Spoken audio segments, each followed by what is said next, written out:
Assalamualaikum warahmatullahi wabarakatuh. Baik, pada kesempatan kali ini kita akan membahas mengenai pemikiran ekonomi ilmuwan Muslim Indonesia. Langsung saja ke pembahasannya, yaitu yang pertama ada Kiai Haji Ahmad Azhar Bashir. Kiai Haji Ahmad Azhar Bashir lahir di Yogyakarta pada tanggal 21 November tahun 1928. Beliau dikenal sebagai ulama yang ahli fikih dan filsafat Islam. Ahmad Azhar tumbuh di lingkungan yang lekat dengan sejarah Muhammadiyah, yakni Kampung Kauman Yogyakarta. Beliau merupakan putra pasangan Kiai Haji M. Bashir dan Siti Jilalah. Azhar merupakan anak pertama dari 12 saudara, yakni Junanah, Sa'adah, Fauzan, Mujahid, Mas'adah, Hanif, Nurjanah, Jirhaz, Nadziroh, Mahfuz, Solehah, dan Asturia. Beliau menggunakan waktu senggangnya untuk menulis buku. Beberapa karyanya antara lain refleksi atas persoalan keislaman, garis-garis besar ekonomi Islam, hukum waris Islam, citra manusia Muslim, syarah hadis, falsafah ibadah dalam Islam, hukum perkawinan Islam, dan lain-lain. Pemikiran ekonomi Kiai Haji Ahmad Azhar Bashir. Pemikiran Azhar Bashir dalam bidang ekonomi Islam atau ekonomi syariah dalam bukunya Garis Besar Sistem Ekonomi Islam, Ahmad Azhar Bashir menyebutkan tuntunan-tuntunan Islam dalam bidang ekonomi diberikan dalam bentuk garis-garis besar. Menurut intelektual perintis ekonomi Islam di Indonesia ini, setidaknya ada 3 landasan ekonomi Islam, yaitu landasan akidah, landasan moral, dan landasan yuridis. Landasan akidah berisi tentang ketetapan Islam tentang kewajiban manusia memenuhi kebutuhan ekonominya. Misalnya Islam menegaskan bahwa manusia adalah makhluk yang dipercaya sebagai khalifah, yaitu yang mengemban amanat Allah untuk memakmurkan kehidupan di bumi. Bumi, langit, dan alam seisinya ditundukkan kepada manusia agar manusia dapat melaksanakan fungsi kekhalifahannya. Yang kedua ada landasan moral. Landasan moral berisi tuntunan akhlak tentang keutamaan memiliki kelebihan secara ekonomi. Misalnya Islam mengajarkan bahwa tangan yang memberi lebih baik dari tangan yang meminta, dan menilai bahwa bekerja yang motifnya baik adalah ibadah, tidak menggantungkan kepada pertolongan orang lain. Bahkan Islam menilai bahwa makanan yang terbaik adalah yang diperoleh dari usaha sendiri. Yang ketiga, ada landasan yuridis. Landasan yuridis maksudnya adalah dasar utama pengembangan ekonomi yaitu Al-Quran, Al-Hadis, dan Ijtihad. Al-Quran memberikan pedoman-pedoman dalam garis besar. Al-Hadis menjelaskan perinciannya, sedangkan hal-hal yang tidak dengan jelas diatur oleh Al-Quran atau Al-Hadis, maka ketentuannya dengan ra'yu atau ijtihad. Hal ini memungkinkan umat untuk mengembangkan penerapan pedoman-pedoman Al-Quran dan Al-Hadis seperti dengan perkembangan zaman.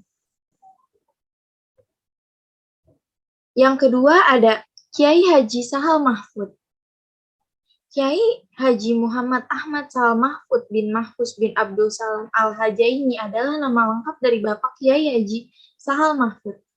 Sosok inspirator ini lahir di Kajen Margoyoso pada tanggal 17 Desember tahun 1937. Salah satu karya yang merupakan bukti keandalannya dalam menulis adalah Kitab Tariyat Al-Husul, Syarah atas Kitab Ghoya Al-Husul, sebuah kitab tentang usul fiqh karya Syekhul Islam Zakaria Al-Ansori. Pemikiran ekonomi Kiai Haji Sahal Mahfud yang pertama adalah masyarakat bangsa Indonesia harus menjadi entrepreneur handal, yaitu orang peka terhadap kebutuhan lingkungannya, mempunyai wawasan ke depan yang luas, memiliki kapasitas organisasi dan mobilitas tinggi, berani membuka lapangan kerja untuk orang lain, dan menumbuhkan wawasan ekonomi yang luas. Yang kedua, Nabi Muhammad, selain sebagai pembawa wahyu dan sosok teladan, dalam kehidupan sehari-hari beliau adalah seorang pengusaha yang juga sangat memahami pentingnya pasar sebagai media efektif untuk menggerakkan sektor real, khususnya usaha kecil dan menengah. Nabi memperhatikan betul kondisi ekonomi sahabat yang masih membutuhkan pertolongan serius, supaya medan perjuangan Islam bisa berjalan dengan sukses. Yang ketiga, dunia adalah ladang akhirat. Umat Islam didorong untuk mempunyai ladang dunia yang banyak supaya peluang mendapatkan masa depan akhirat sangat besar. Ladang dunia yang melimpah bisa digunakan untuk kerja-kerja sosial, seperti mengembangkan lembaga pendidikan, memberdayakan ekonomi, kerakyatan, dan meningkatkan kualitas kesehatan umat.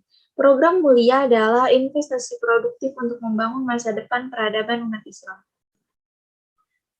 Yang selanjutnya adalah kemiskinan bisa mendorong orang melakukan hal-hal yang dilarang oleh Islam, bahkan bisa membuat orang menjadi kafir. Oleh karena itu, manusia harus bekerja sama sebagai bentuk ibadah kepada Allah untuk menghindari diri dari sifat tamak, yaitu mengharap pemberian orang lain.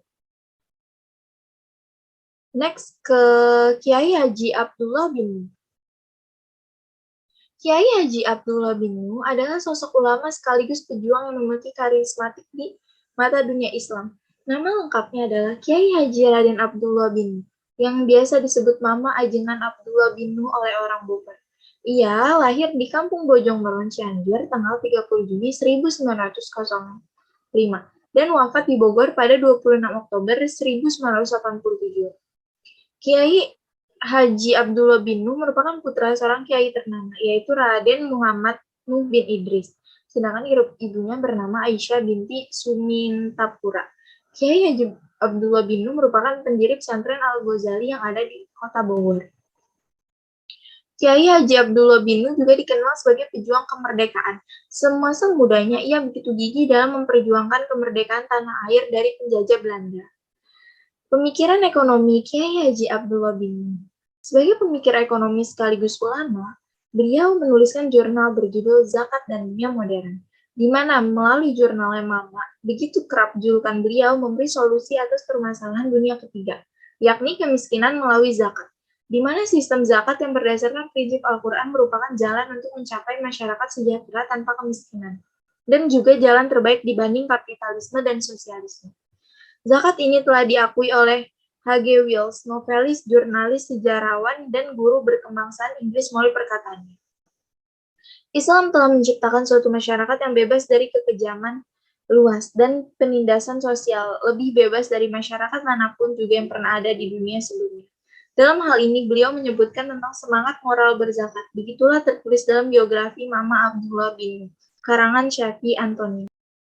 Selanjutnya ada Muhammad Amin Aziz. Muhammad Amin Aziz lahir di Locos Tumawe pada tanggal 17 Desember 1936. Amin Aziz merupakan salah satu tokoh yang berperan besar dalam sejarah perkembangan ekonomi syariah di Indonesia. Beliau termasuk cendekiawan yang pada tahun 1990 turut memperjuangkan berdirinya Bank Syariah. Beliau memiliki prestasi gemilang dalam penggalangan modal awal pendirian Bank Syariah pertama. Sebagai ketua tim penggalangan dana, Amin berhasil mengumpulkan dana komitmen sebesar 110 miliar di tahun 1990. Dana yang sangat besar untuk mendirikan bank karena saat itu berdasarkan fakta 1998 untuk mendirikan bank cukup 10 miliar. Amin Aziz meraih gelar MSc Sosiologi Pedesaan di Universitas of the Philippines, Los Banos, Filipina pada tahun 1974 dan meraih gelar PhD Ekonomi Pertanian di Iowa State University AS tahun 1978. Pemikiran ekonomi Muhammad Amin Aziz. Pemikiran M. Amin Aziz dalam pembangunan bank syariah dilakukan dengan 3 tahap, yaitu tahap persiapan, pembentukan, dan tahap pemeliharaan. Adapun strategi M. Amin Aziz dalam membangun bank syariah Indonesia yaitu melalui revitalisasi sinergi dengan bank induk dengan melakukan cross-selling atau belumaran produk dengan dukungan infrastruktur seperti perluasan jaringan atau melalui peningkatan jumlah office channeling. Pengembangan produk agar bersaing dengan bank konvensional dapat ditunjukkan untuk nasabah non-muslim. Pembiayaan yang lebih bersifat produktif untuk mendorong pertumbuhan ekonomi. Pemikiran Muhammad Amin Aziz dalam membangun bank syariah dimulai dari membangun dunia perbankan sebagai penyedia kapital. Salah satunya adalah untuk memenuhi kebutuhan masyarakat bawah atau grassroots. Maka Amin Aziz mendorong untuk membangun BMP. Perbankan sebagai salah satu institusi ekonomi dalam sistem ekonomi Islam. Sistem ekonomi Islam itu sendiri menurut Amin Aziz adalah sistem ekonomi yang kebijakan-kebijakan atau keputusan-keputusan yang diambil dalam melaksanakan kebijakan ekonomi yang dipengaruhi atau dilandasi oleh syariah Islam. Selanjutnya yaitu Profesor Hayam Saifuddin. Profesor M. Saifuddin atau yang bernama lengkap Ahmad Muflis Saifuddin lahir pada tanggal 8 Agustus 1940. Adalah mantan Menteri Negara Pangan dan Hortikultura Republik Indonesia. Tokoh Partai Persatuan Pembangunan ini menghabiskan sebagian besar hidupnya di Bogor, Jawa Barat.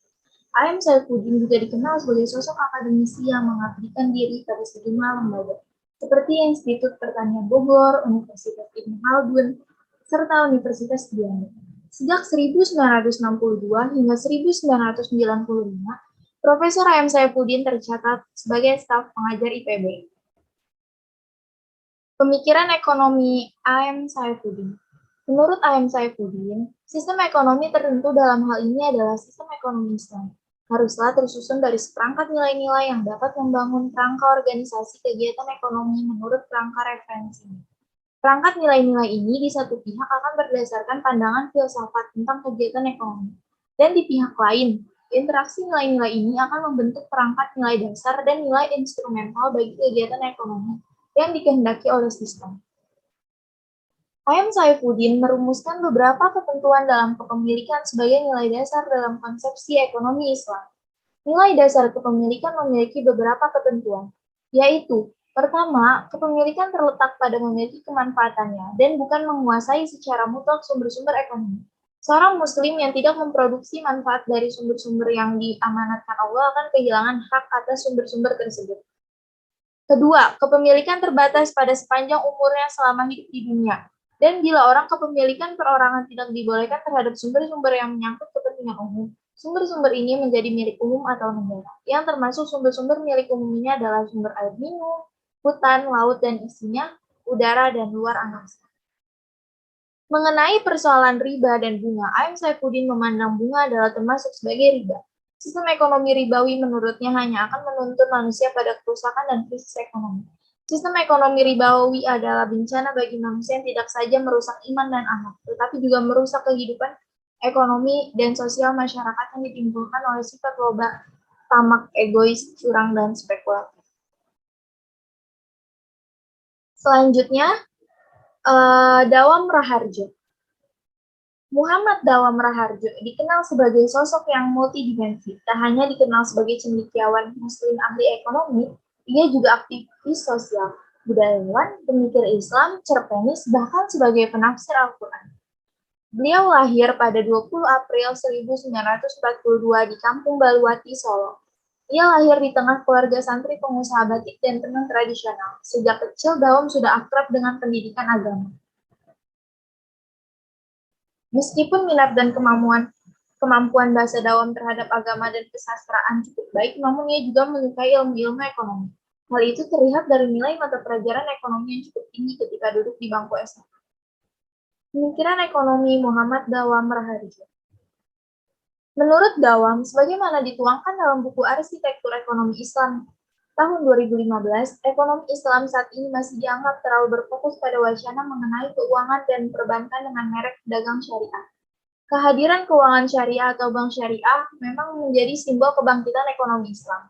Pada abad ke-21, persepsi mengenai kebangkitan ekonomi Islam bisa dibilang naik signifikan. Hal itu dipacu minat dan rasa ingin tahu yang besar di negara-negara baru.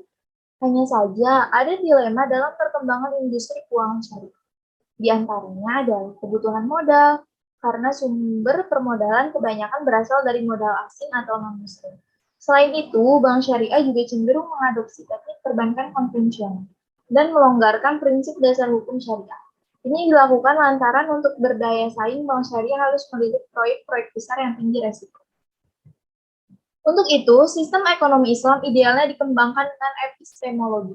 Ekonomi kelembagaan. Dengan epistemologi, konsep ekonomi Islam yang operasional tidak lagi hanya terbatas di sektor keuangan. Al-Quran menggambarkan bahwa lembaga riba harus digantikan dengan lembaga zakat dan tijarah. Sedangkan hadis juga mengatur adanya lembaga wakaf yang langsung berkaitan dengan sektor real. Menurut Dawam, zakat dan wakaf sebenarnya merupakan instrumen untuk memecahkan masalah kemiskinan. Sayang, praktik ekonomi Islam masih terbatas pada sektor keuangan. Sehingga hakikat ekonomi Islam sebagai ekonomi kelembagaan masih belum tercapai. Selain mendorong pengembangan lembaga zakat dan wakaf, Dawam juga menilai koperasi menjadi solusi yang cocok untuk mewujudkan misi ekonomi Islam. demokrasi dianggap mampu memberantas kemiskinan dan membangun ekonomi rakyat yang mandiri atas dasar swadaya. Sekian penjelasan mengenai pemikiran ekonomi ilmuwan Muslim Indonesia. Apabila ada salah-salah kata atau penyampaian, tolong dimaafkan.